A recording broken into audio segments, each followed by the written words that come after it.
Assalamualaikum warahmatullahi wabarakatuh. Bismillah, alhamdulillahilladzi an'ama alaina bi ni'matil imani wal islam. Wassalatu wassalamu ala sayyidil anam, sayyidina wa habibina wa qurrati a'yunina wa maulana Muhammadin sallallahu alaihi wasallam wa ala alihi wa ashabihi ya nabi'il ulumi wal hikam, amma ba'd. Qala Allah ta'ala fi kitabihil karim wa huwa asdaqul qailin, bismillahirrahmanirrahim, udkhulul jannata bima kuntum ta'malun. Al-ayah. Wa qala aidan may yaqridullaha qardan hasanan man dzalladzi yuqridullaha qardan hasanan fayudha'ifahu lahu ad'afan katsirah. Al-ayah. Shadaqallahul azim wa shadaqa rasuluhul karim wa nahnu ala dzalika minasyahidin wa syakirin walhamdulillahi rabbil alamin.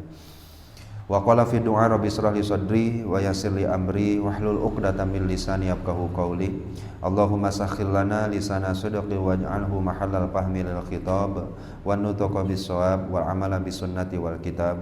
Allahumma aftah alaina futuhal arifina bi hikmatika wansur alaina rahmataka wa zakirna manasina ya zal jalali wal ikram. Allahumma faqihna fid din wa 'allimna ta'wil walhamdulillahi rabbil alamin. Qala muallifu hadzal kitab rahimahullahu ta'ala wa nafa'ana bihi wa bi ulumihi wa a'ada alaina min barakatihi wa karamatihi. Allahumma wafiqna li isabati shawab wa janibna zayga wal irtiyab wa anfa'na wal muslimina bima hawa hadzal kitab. Ada hadhihi niyatil hasanah wa bi kulli niyatin shalihah. Al-Fatihah. A'udzu billahi minasyaitonir rajim. Bismillahirrahmanirrahim. Alhamdulillahi rabbil alamin. Arrahmanir rahim. Maliki yaumiddin. Iyyaka na'budu wa iyyaka nasta'in. Ihdinas siratal mustaqim. Siratal ladzina an'amta 'alaihim ghairil maghdubi 'alaihim waladdallin.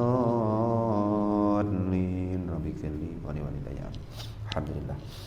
Alhamdulillah Bapak-bapak sekalian, pada kesempatan malam hari ini insyaallah kita akan lanjutkan lagi kajian kita membaca kitab Hikam anggitan dari Syekh Ibnu Athaillah As-Sakandari, yang mana pada kesempatan malam hari ini kita sudah sampai pada hikmah yang 121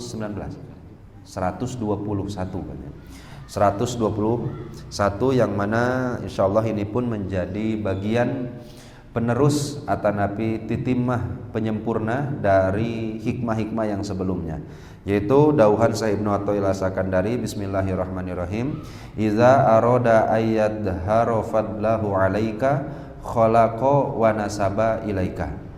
Iza, di mana-mana, aroda, Allah mengharap, Allah menginginkan, ayyadhara, yaitu untuk memperlihatkan, fadlahu, karunia-Nya, alaika, kepadamu. Ketika Allah ingin menunjukkan karunia-Nya kepada kita, maka khalaqa, Allah ciptakan amal di dalam diri kita, wa nasaba ilaika, kemudian amal tersebut Allah nisbatkan kepada kita. Nah, nisbatkan itu ngerti Pak? Ngertos Pak? Nisbat. Jadi nisbat itu Allah sandangkan predikatnya kepada kita. Nah, jadi insyaallah coba kita akan bahas dulu bahwa di mana-mana Allah aroda ayadhara fadlahu alaika, ayat tafaddalahu alaika wa ihsan tafaddulahu alaika wa ihsanahu alaika, di mana Allah ingin memberikan karunia kepada kita, di mana Allah berbuat ihsan kepada kita. Artinya kita diberikan taufik hidayah oleh Allah Subhanahu wa taala untuk bisa mengerjakan ketaatan dan amal soleh, yaitu kemarin teh kasab kita, ikhtiar kita hendak melakukan amal soleh, kemudian apa yang Allah Subhanahu wa taala berikan dan karuniakan kepada kita, niat hendak melakukan sholat, maka seluruh niat tersebut Allah wujudkan dalam bentuk amal. Sehingga amal kita, ruku kita, i'tidal kita, sujud kita, baca Quran kita diciptakan oleh Allah sebagai penunjang dari niat yang ada di dalam hati kita. Nah, baiknya Allah, wa nasaba ilaika, walaupun itu diciptakan oleh Allah amaliyahnya, namun Allah sandarkan predikatnya itu kepada kita. Artinya kita yang mengerjakan, kata Allah. Bukan Allah Subhanahu wa taala menyandang predikat yang mengerjakannya, tetapi Allah berikan predikat yang sholat itu adalah kita. Allah berikan predikat yang puasa itu adalah kita, dan itu adalah sebahagian dari karunia-Nya Allah Subhanahu wa taala pada kita. Walaupun kita tahu bahwa dalam beberapa ayat Al-Qur'an salah satu bukti bahwa Allah Subhanahu wa taala maha baik kepada kita adalah ketika Allah Subhanahu wa taala da'u udkhulul jannata bima kuntum ta'malun. Kata Allah, masuklah ke dalam surga. Masuk ke dalam surga itu bima, sebab sesuatu, kuntum ta'malun, yang telah kalian kerjakan. Kira-kira yang kita kerjakan ini hasil kita atau bukan ya, Pak? Bukan ya, Pak ya? Karena kita kemarin sudah paham bahwa yang mengerjakan sejatinya pada hakikatnya adalah Allah Subhanahu wa taala yang menciptakan itu di dalam diri kita. Kita hanya sebatas ingin atau tidak saja, ikhtiar saja. Kita mah mengkasab saja, mau atau tidak. Ketika mau, maka ku Allah maunya tersebut diwujudkan dalam aplikasi amal kita. Ketika kita tidak mau, ya artinya Allah Subhanahu wa taala menghentikan amal dari tubuh kita. Nah, tapi hebatnya ketika nanti di akhir kiamat, ketika kita mau masuk surga, apa kata Allah? Udkhulul jannata. Kalian semua masuklah.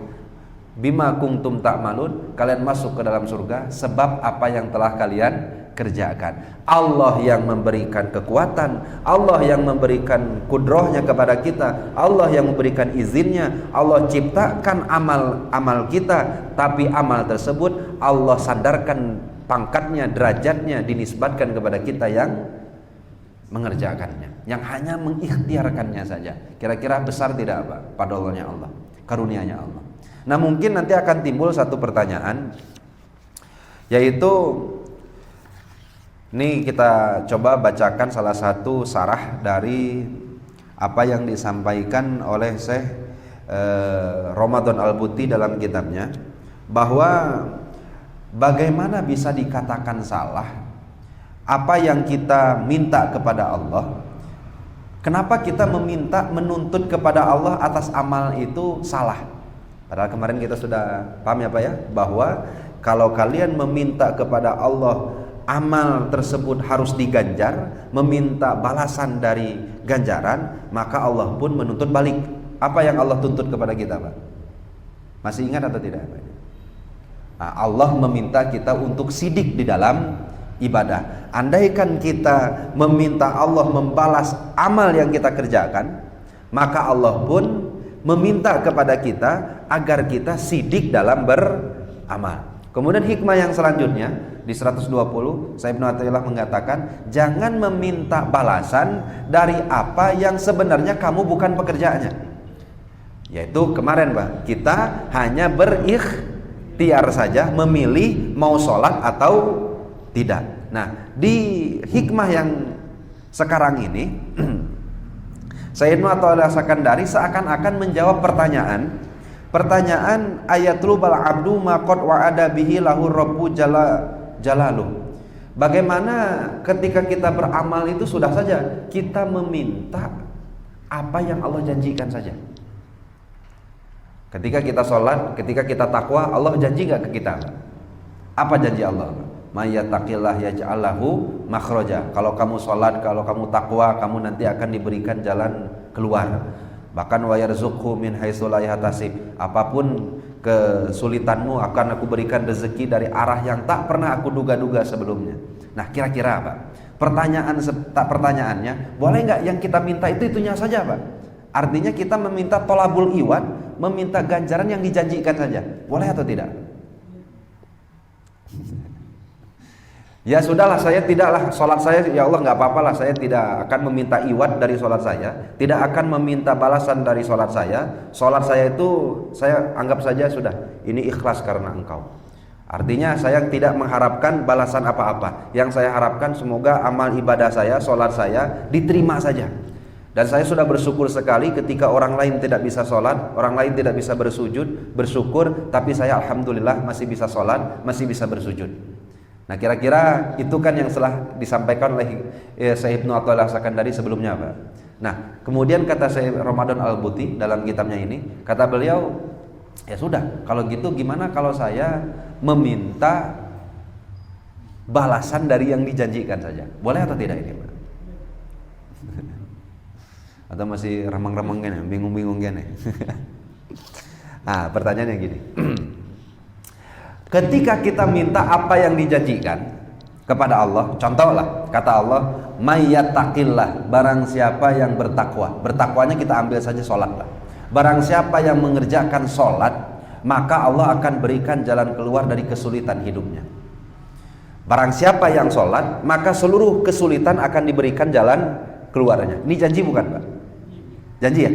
Boleh nggak ditagih?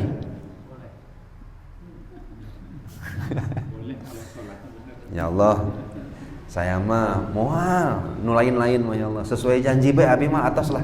Saur anjeun mayyattaqillah yaj'allahu makhraja, saur anjeun udkhulul jannata bima kuntum ta'malun, saur anjeun dan lain-lainnya janji Allah. Maka apa kata Syekh Ramadan Al-Buti? Wal jawabu an hadza su'ali, jawaban dari pertanyaan yang mungkin terlintas dalam benak kita ini, ma yaquluhu Ibnu Athaillah As-Sakandari huna, yaitu apa yang Ibnu Athaillah As-Sakandari sebutkan di pasal ini, di hikmah ini, yaitu innama yansibuhullahu ilaika minat ta'at, bahwa sesungguhnya taat yang kita kerjakan, yang pada hakikatnya itu adalah diciptakan oleh Allah di dalam diri kita, itu pangkat nisbatnya itu hanya diberikan kepadamu, diberikan kepada kita nisbatnya itu. Duh Bapak, nisbat nggak tahu ya. Nisbat paham belum Bapak? Jadi gini Pak, biar gampang ya. Ini kalau di pesantren, nah, jadi anggap aja gini. Ini sholat yang kita kerjakan, ini dapat kita atau Allah yang damal?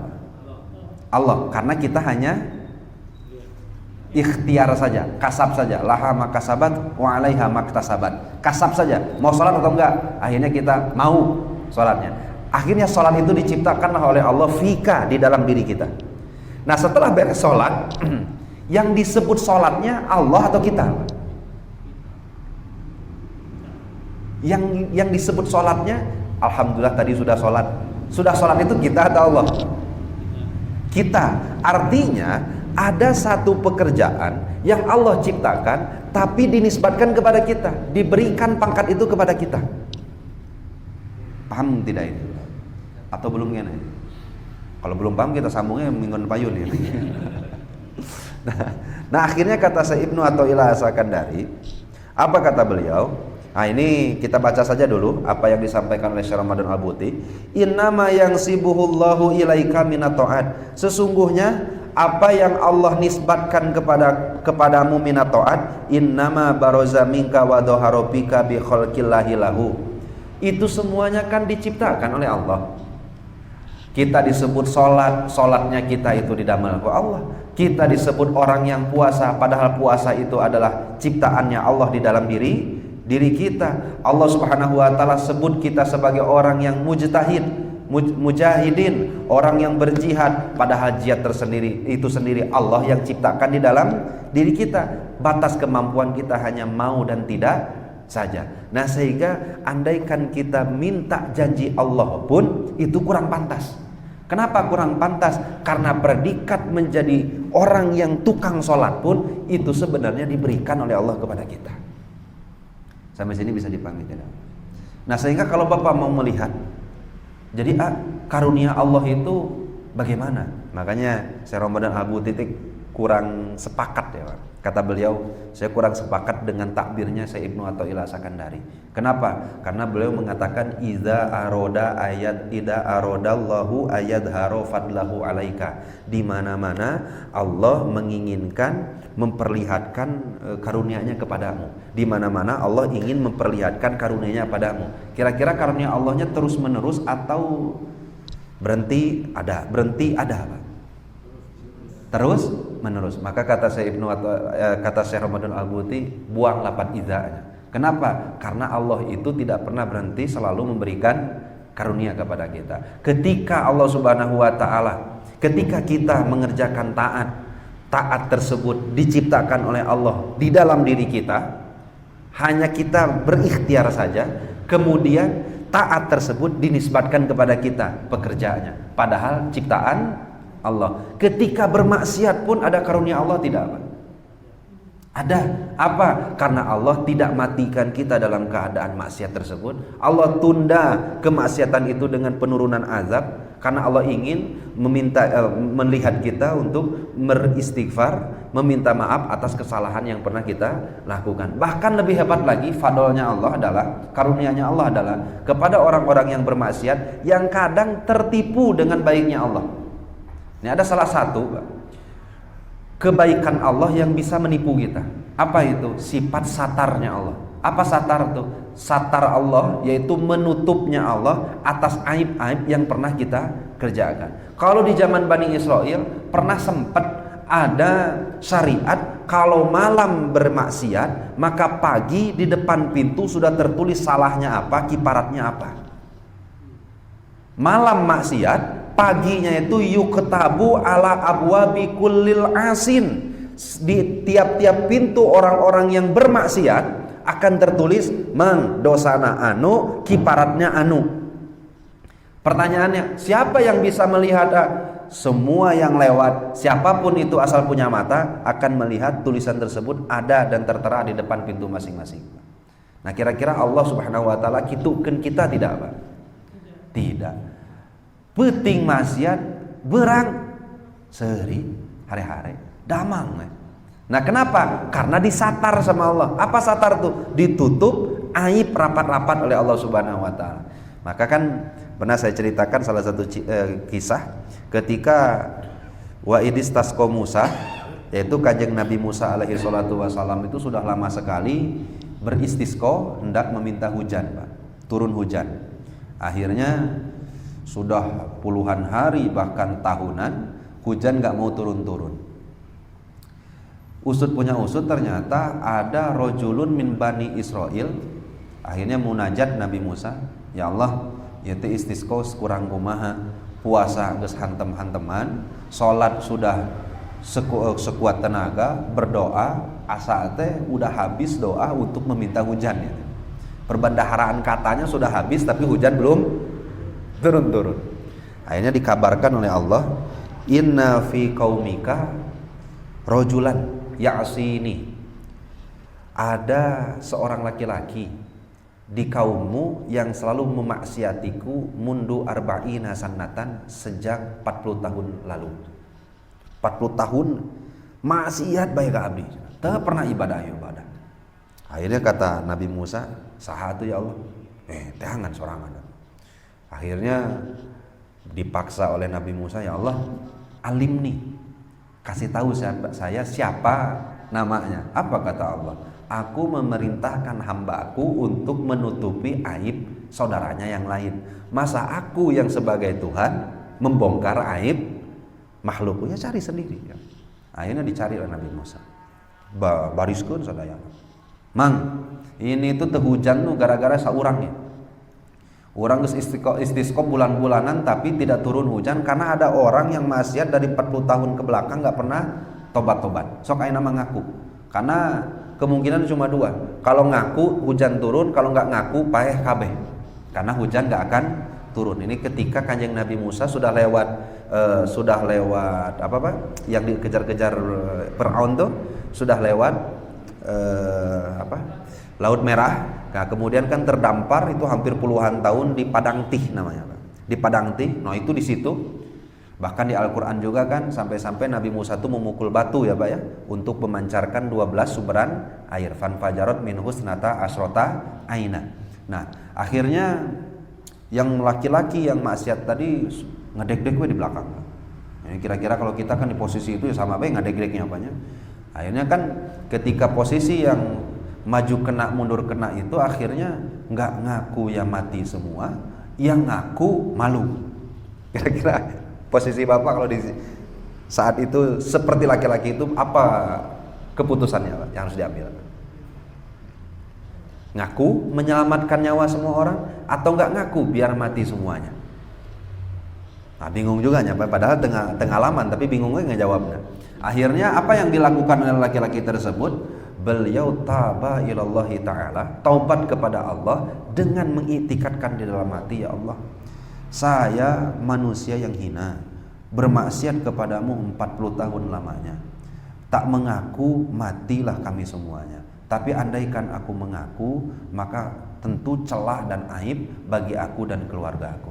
Maka dari itu, ya Allah, Engkau adalah Tuhan semesta alam, Engkau adalah Zat yang maha pengasih dan penyayang. Ampunkan dosa-dosaku, ya Allah. Aku janji tak akan berbuat maksiat lagi. Ngecelak turun hujan. Nabi Musa bingung. Iku mah ya teh kapangi encan hujan geus turun. Akhirnya munajat deui ka Allah. Ya Allah, iya masalah naon deui Nabi Musa. Tadi di piwarang nyari orang nu maksiat 40 tahun. Akhirnya enggak ketemu. Tapi turun hujan sudah turun. Maka apa kata Allah Subhanahu wa taala? Orang yang sudah maksiat tersebut sudah bertobat kepadamu. Dan tahukah engkau, ketika ada seorang ibu kehilangan anaknya, kemudian saat itu dia menemukan kembali setelah bertahun-tahun berpisah, bungah tuh kira-kira? Bungah. Nah, aku ketika ada hamba yang bermaksiat, tobat dan kembali kepadaku, maka rasa bungahku lebih bungah daripada ibu yang menemukan anaknya tersebut. Nah, saking bungahnya abdi, tanpa dipinta dan apapun, turunkan hujan. Akhirnya kata Nabi Musa, nyatu hari kitu mah saha ya teh ya Allah, jamina ya teh. Kata Allah, ketika maksiat saja aku tutupi, apalagi sudah tobat.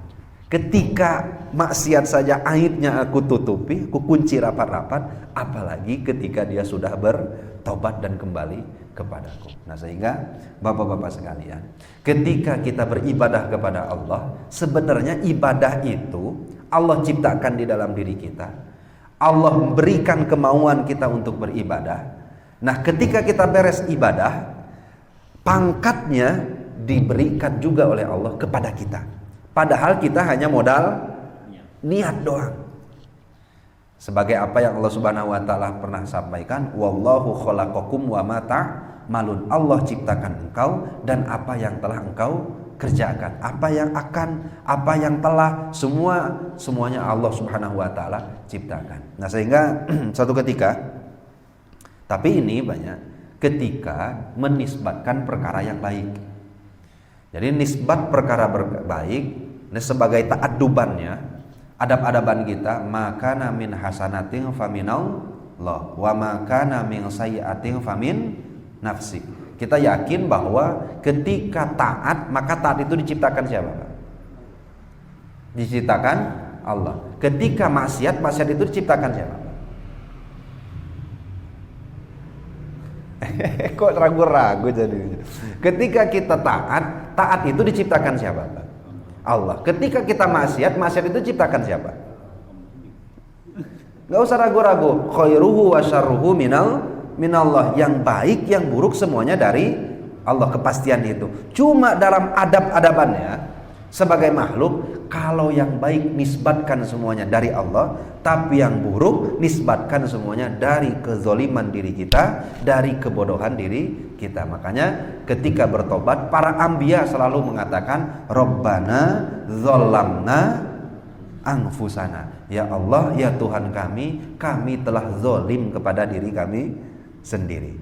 Padahal pada hakikatnya khairihi wa syarrihi minallahi ta'ala. Makanya kalau Nabi Ibrahim berdoa, ketika Nabi Ibrahim berdoa itu, Allah Tuhanku, Allah yang telah memberikanku kesehatan. Wa idza maridtu, nah ini hebatnya banyak kata-katanya. Wa idza maridtu, ketika aku sakit, bahwa yashfin, maka Allah lah yang menyembuhkan. Padahal sakit datang dari mana? Ketika Allah berikan aku kesehatan, yang baik dinisbatkan langsung ke Allah. Tapi ketika itu buruk, langsung berkata wa idza maridtu. Tapi ketika aku sakit, bukan dan ketika Allah memberikan aku sakit, bukan gitu kata-katanya, Pak. Tapi ketika aku sakit, maka Allah lah yang menyembuhkan. Nah, sehingga salah satu fadlnya Allah Subhanahu wa taala kepada kita ialah Allah ciptakan kebaikan dalam diri kita, dan Allah juga nisbatkan kebaikan tersebut kepada kita sebagai pelakunya. Artinya pelakunya, pangkat si pelakunya itu disandarkan kepada kita, yang walaupun kita hanya modal niat saja. Nah, terakhir kita akan bacakan sebuah makalah dari seorang ulama besar bernama Sahal bin Abdullah. Beliau mengatakan, "Idza amilal abdu hasanatan," ketika seorang hamba berbuat kebaikan, waqala, dan dia berkata dalam munajatnya, "Ya Rabbi, wahai Tuhanku, anta bifadlika, engkau dengan anugerahmu, istakmalta, telah menggerakkan anggota badanku bisa beramal." Setelah kita beribadah nih Pak, wahai Tuhanku, engkau dengan anugerahmu telah menggerakkanku bisa beramal. Wa anta a'anta, dan engkau pun membantuku dalam beramal. Wa anta sahalta, dan engkau pun mempermudahku dalam beramal. Maka ketika ada seorang hamba yang berkata seperti itu sebab ibadah yang dia lakukan, ya Allah, engkau menggerakkan tubuhku, ya Allah, engkau membantuku, ya Allah, engkau mempermudah ibadahku, syakaro Allah ta'ala lahu zalika, maka itu ia akan menyandang gelar hamba yang bersyukur. Andaikan munajat isi doanya itu seperti itu Pak, setelah beribadah, seringkah kita berdoa kayak gitu atau minta ini Pak? Nah, yang kita pinta rezeki yang diurus oleh kita. Nah, sehingga kata Sahal bin Abdullah, andaikan ada orang berkata seperti itu, apa jawabnya? Maka seakan-akan Allah akan berkata seperti ini Pak, wa qala lahu, Allah akan menjawab, ya abdi, wahai hambaku, bal anta atauta, bukan aku yang menggerakkan tubuhmu, bukan aku yang menciptakannya, tetapi engkaulah yang taat kepadaku.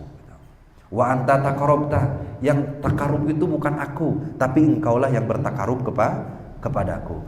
Nah, sehingga kata Allah, kita menisbatkan kebaikan itu kepada Allah, kok Allah dibalas lagi? Bukan, yang taat itu sebenarnya adalah engkau.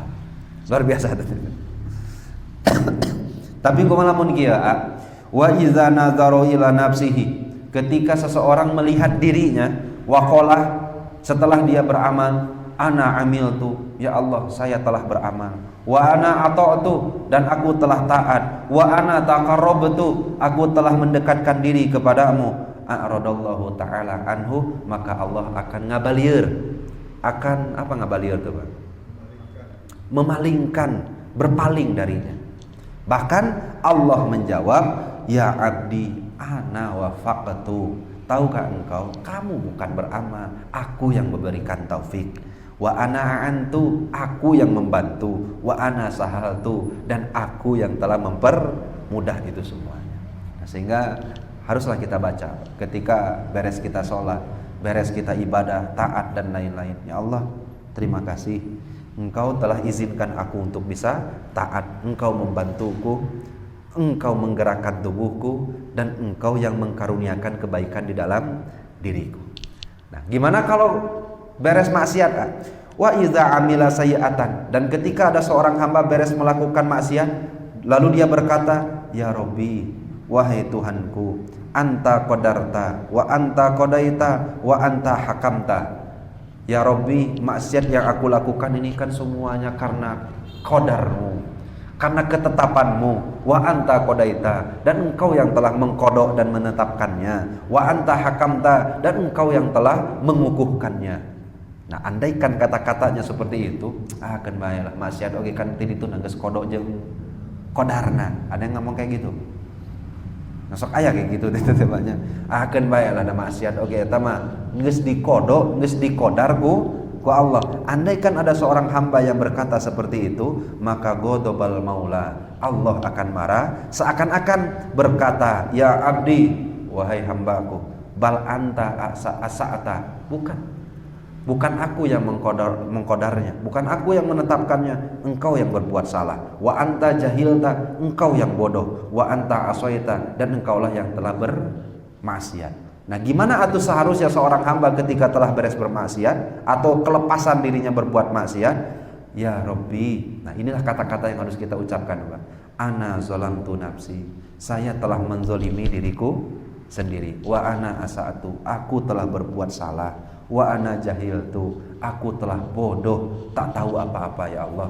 Masih terpengaruh dengan hawa nafsu. Aqbalal maula, maka Allah Subhanahu wa taala akan menghadap kepadanya, mendekatinya seraya berkata, "Anna qad aqdaitu." Gak apa-apa. Semua itu aku yang menetapkannya. Wa ana qadartu, aku yang telah mengqadarnya. Wa qad afautu, apapun kesalahanmu akan aku maafkan. Luar biasa tuh kira-kira. Nah, sehingga bermula dari adab seorang hamba, maka insya Allah semuanya pun akan berbuah kebaikan dari Allah Subhanahu wa taala. Ketika taat, memang Allah nisbatkan taat tersebut kepada kita, namun pada hakikatnya itu adalah milik Allah. Sebagai gambaran, Allah Subhanahu wa taala dawuh dalam Al-Qur'an surah Al-Baqarah, "May yuqridullaha qardan hasana." Barang siapa yang meminjamkan kepada Allah sebuah pinjaman yang baik, artinya mau bersedekah fisabilillah, "May yuqridullaha qardan hasana fayudha'ifalahu ad'afan katsira." Maka nanti pinjaman tersebut akan dibalas dengan berkali-kali lipat. Pertanyaannya apa? Ketika Bapak bersedekah itu dapat dari mana, Pak?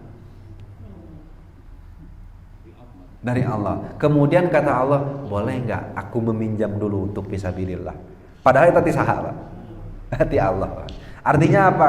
Yang ada di dalam diri kita, padahal pemberian dari Allah, tapi Allah nisbatkan kepada diri kita. Nah, itulah sebagian dari fadlnya Allah, karunia-Nya Allah kepada kita. Maka ketika kita beres taat, beres ibadah, jangan menuntut Allah akan balasan ganjaran dari taat yang telah kita kerjakan. Nah, gitu panginten Pak, mudah-mudahan sing ada manfaatnya. Mangga Pak, apabila ada hal yang perlu ditambahkan dari sepuh guru-guru sekalian, mangga ditambahkan, ataupun ada soal yang perlu kita musyawarahkan, muzakarohkan, mangga kita jawab bersama-sama.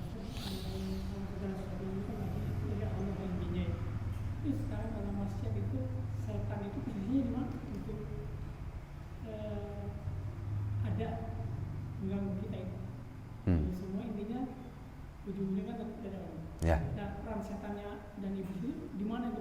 Oke.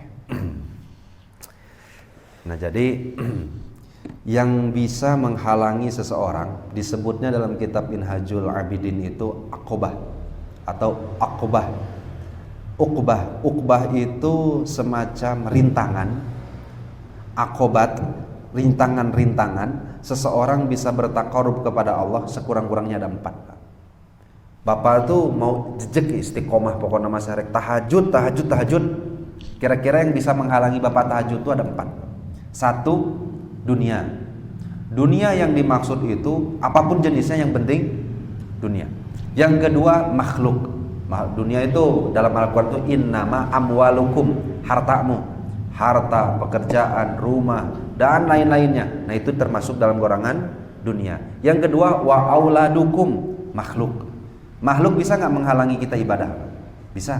Kadang-kadang guys jejek bener orang teh yang niat azam mau tobat, gara-gara panggih jeung makhluk nu lain, akhirnya kita balik deui untuk berbuat maksiat. Nah, sehingga dunia, kemudian makhluk, yang ketiga, nah ini baru setan. Dan yang keempat adalah nafsu. Tapi kata Rasulullah, ketika ada satu nafsu dibandingkan dengan godaan setan, maka satu hawa nafsu itu akhbasu min sab'ina syaitanan, dibandingkan dengan godaan 70 setan, lebih buruk kene digoda dengan hawa nafsu satu. Nah, kemudian ketika bertanya bagaimana fungsinya setan kalau semuanya sudah digurat ku Allah dalam kodo dan kodarnya, kita diberikan kebebasan oleh Allah untuk memilih. Nah, ketika kita mau berbuat maksiat pun kita kan punya pilihan, lakukan atau jangan.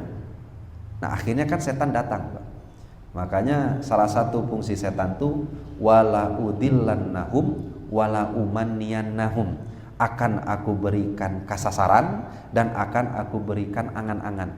Digambarkanlah bahwa kemaksiatan itu begitu nikmat. Digambarkan bahwa kemaksiatan itu begitu manis. Ditutupilah su'ul akibah. Akhir yang buruk dari kemaksiatan itu ditutup oleh setan tuh dengan gambaran-gambaran yang manis. Akhirnya kasab kita yang tadinya menolak untuk berbuat maksiat, akhirnya berbuat maksiat. Keinginan hati berbuat maksiat itu diciptakan oleh Allah perilakunya. Sama seperti taat tadi.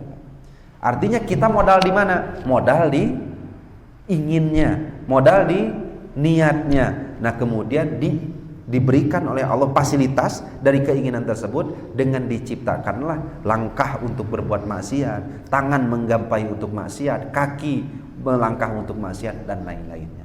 Nah sehingga andaikan semuanya sudah dikodok dan dikodar oleh Allah Subhanahu wa taala, nah tetap Pak, kita masih diberikan ikhtiar dan kasab oleh Allah Subhanahu wa taala untuk bisa memilih. Sampai sini bisa dipahami Pak. Cuma yang lebih mudah agar kita memahami kodo dan kodar itu kayak gini Pak. Jadi jangan sampai nanti ke Qadariyah atau ke Jabariyah, ini bahaya juga.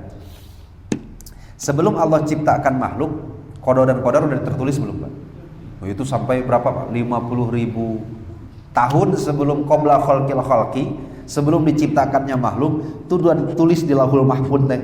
Pak Gun-Gun bakal jadi apa, orangnya seperti apa, menikahnya dengan apa, dengan siapa, dan lain-lainnya. Iya atau tidak? Nah, artinya kita masih bisa berikhtiar atau tidak dengan adanya kodo dan kodar tadi Pak?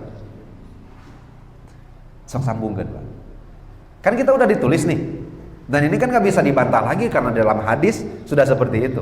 Bahkan kulla syai'in, apa yang telah diciptakan segala sesuatunya kami ciptakan bikodarin kata Allah, dengan ketetapan dan kodo-kodarnya masing-masing. Artinya bisa gak kita lewat dari kodo dan kodar kita Pak? Gak bisa. Terus ada ikhtiar, kita kumaha kita secara nyambungkeunnya aya ikhtiar, kita memilih tapi sudah dituliskan kodo dan kodar. Biar gampang, saya pakaikan madhab Maturidiyah. Madhab Maturidiyah dalam memahami kodo dan kodar itu kayak gini Pak. Andaikan Bapak punya 2 murid, belajar ke Bapak, kemudian 1 bulan kemudian akan dites pelaksanaan hafalan atau semacam ujian. Kira-kira dengan pengetahuan Bapak sebagai gurunya, ketebak mual siapa yang akan lulus, siapa yang nggak akan. Dengan setiap hari Bapak ngajar, ketahuan atau tidak Pak? Ketahuan. Nah, itu baru ilmunya kita. Yang ilmu kita mah cetek dibandingkan Allah.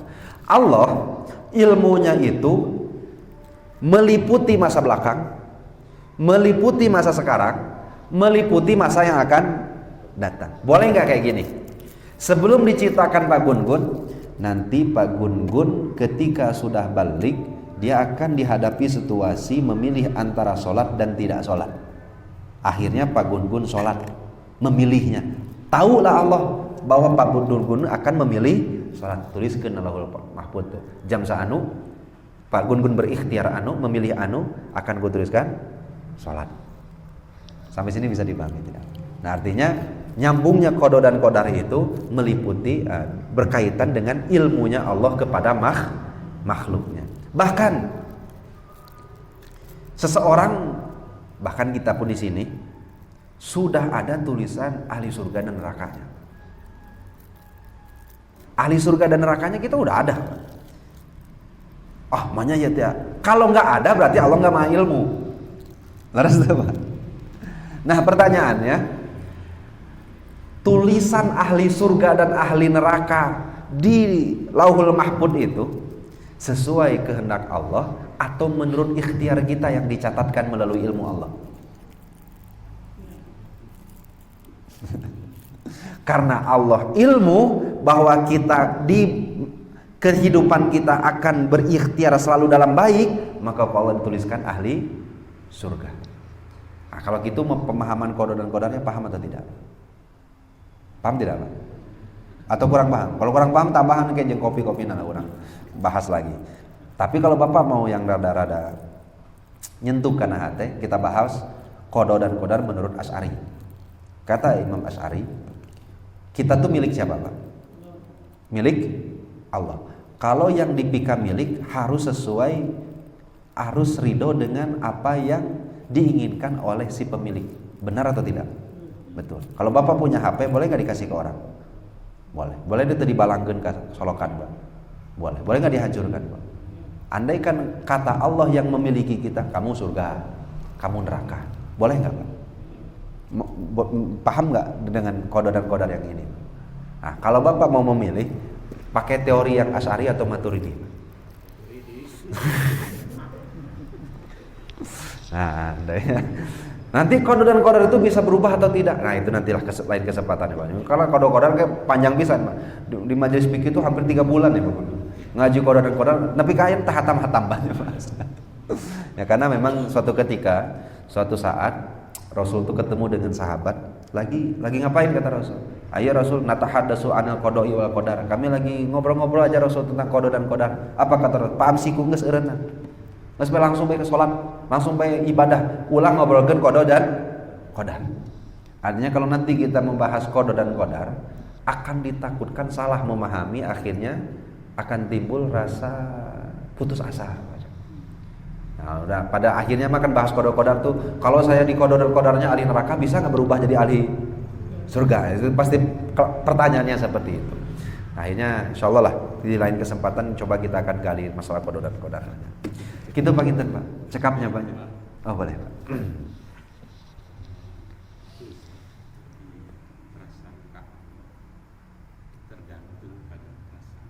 Hambanya. Ya. Tergantung bagaimana kita itu, misalnya kita maju setelah Allah maju Ya, kita mendekat ke Allah, merangkak, Allah berlari dan lain-lain. Yang ketiganya itu tidak akan merubah suatu kaum. Ya. Kaum itu tidak merubah Dirinya sendiri. Ya. tadi di Ya. ketentuan ketetapan terus sendiri. Oke. Masih ke takdir masih ya, Pak. Nah, biar gampang gini aja, Pak. Akhirnya Pak Gun tuh ditakdir bu Allah, ditakdir bulan depan sakit, sakit. Umpamanya bulan depan sakit, bisa berubah nggak jadi sehat? Bisa nggak? Bisa nggak, Pak? Pokoknya nama saya rek jaga pola makan, berdoa ya Allah sembuhkan. Berarti kan udah ada kemauan nih, Pak. Kemauan untuk merubah. Kira-kira yang tadi bulan depan bakal sakit itu berubah nggak jadi sehat, Pak? Di awal kita sudah diingatkan bahwa kerasnya usaha tak akan pernah bisa meruntuhkan benteng takdir. Pernah ya, Pak ya? Dibahas ya, Pak ya?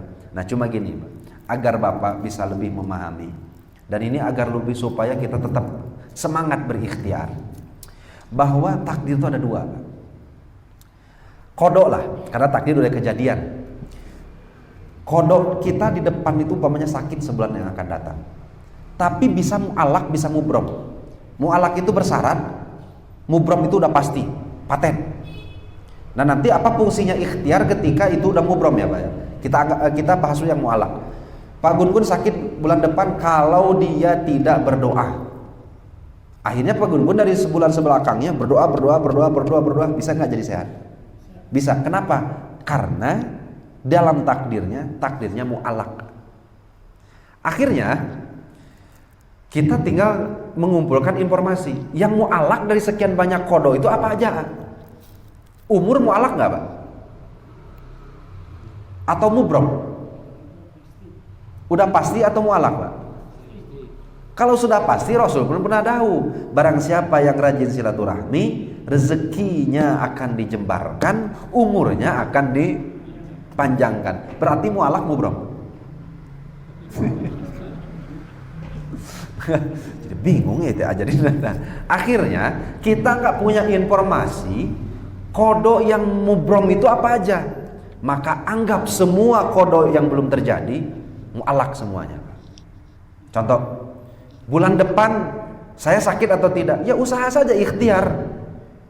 Karena kita berharap, berhusnudzon kepada Allah bahwa takdir kita itu adalah mu'alak. Pindah yang kedua. Tetapi ternyata saya sudah berikhtiar dan berdoa, akhirnya tetap sakit juga. Sudah istirahat cukup, olahraga cukup, makan dijaga, pola makan bagus, dan lain-lainnya, akhirnya tetap sakit juga. Berarti mu'alaq mubrom, Pak. Nah, barulah ketahuan itu mubrom. Terus apa fungsi ikhtiar saya? Kan gitu jadi pertanyaannya. Apa fungsi ikhtiar saya? Satu, amal. Amal ketika kita mau berikhtiar, mau kita berdoa, itu sudah tercatat dalam buku catatan amal. Bahkan kata saya Abu Hamid Al-Ghazali, doa yang kita panjatkan kepada Allah untuk merubah kondisi kita namun tidak berubah, itu salah satu berkahnya adalah ketika kita menghadapi musibah akan diparingi kesabaran oleh Allah. Bapak ketika dapat musibah bisa sabar, itu kenapa? Karena Bapak rajin berdoa. Bisa dipahami atau tidak? Nah, itulah bibarokatin doa. Jadi ketika Bapak bertanya, apa hubungannya antara ikhtiar makhluk bisa merubah dengan Allah mau berubah? Yaitu ketika itu berbicara tentang takdir mu'allaq gitu. Tapi kalau takdirnya mubrom dan itu setelah terjadi nggak berubah, kan kita sering punya peribahasa rajin pangkal pandai. Iya rajin tapi bodoh wae. Udah rajin tapi bodoh wae itu naon nu salah. Iya berarti mubrom. Tapi Kak, kalau gitu apa korelasi antara ikhtiar saya dengan takdir tadi? Kamu dapat pahala dari ngaji yang kamu lakukan. Sampai sini bisa dipahami banyak. Nah, bahkan ya mungkin karena sabab ikhtiar dan doa, walaupun takdir tidak berubah, tapi ketika dapat musibah yang tidak diinginkan itu, kita akan diparingi kesabaran oleh Allah. Diberikan kemudahan melangkah untuk berbuat kebaikan. Nah, jadi sebenarnya nggak ada yang rugi, Pak. Hanya saja kita itu terkadang sebagai makhluk ingin Allah itu nuruti kehayang kita. Nah, itu yang jadi masalah, Pak. Yang harusnya dibalik, yang ngikuti keinginan itu adalah kita sebagai makhluk ngikuti keinginan Allah. Dalam doa biasanya Bapak ingin Allah ngikuti kita atau kita ngikuti Allah? Oh, ada orang saya namanya Allah, makanya jangan saya nah. Karena terkadang apa yang kita inginkan itu belum tentu terbaik buat kita. Gitu pinten Pak Haji. Bisa dipahami Pak Haji. Cekap banyak mudah-mudahan sing aya manfaatna, mudah-mudahan orang sadana sing dipaparinan taufik hidayah Allah Subhanahu wa taala, diparinan ilmu anu bermanfaat, dipaparinan amal mutakabbalan, amal anu ditampi, amal anu ngalahirkeun rasa syukur urang ka Allah Subhanahu wa taala. Wabillahi taufiq wal hidayah wal afu minkum. Wassalamualaikum warahmatullahi wabarakatuh.